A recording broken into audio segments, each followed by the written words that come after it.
supermarché d'un côté et un jambon de chez le charcutier de l'autre.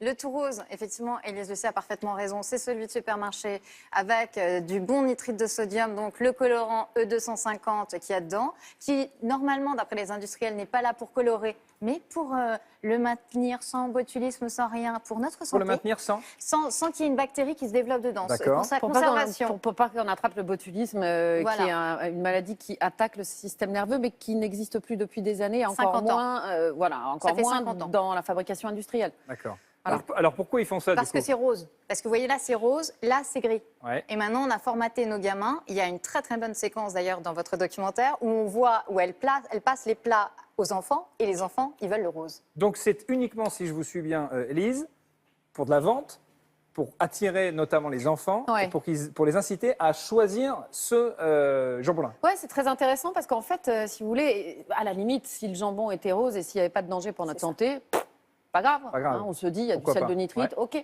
Le problème, c'est que quand on met des sels de nitrite dans le jambon ou dans la charcuterie en général, parce que vous aurez remarqué que ça ne concerne pas que le jambon, eh ben, ça provoque des cancers colorectaux.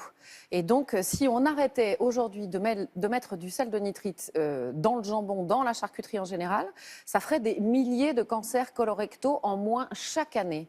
Donc, on se dit que ça vaut le coup tout à coup. On se dit, tiens, il faut enlever tout de suite le sel de nitrite de la charcuterie. Ouais. Comme ça, il y aura beaucoup moins de cancers et beaucoup moins de morts à cause de ça.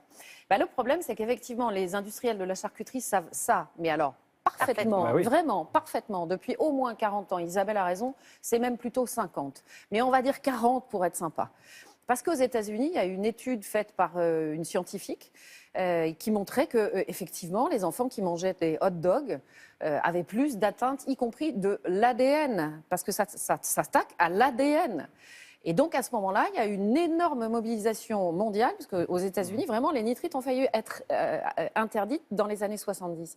Énorme mobilisation aux États-Unis, puis énorme mobilisation mondiale, pour que surtout on continue à mettre du sel de nitrite, parce qu'on vend beaucoup plus de jambon rose que de jambon gris. Donc, c'est pour des raisons commerciales qu'on met un additif dans la charcuterie qui provoque des cancers colorectaux.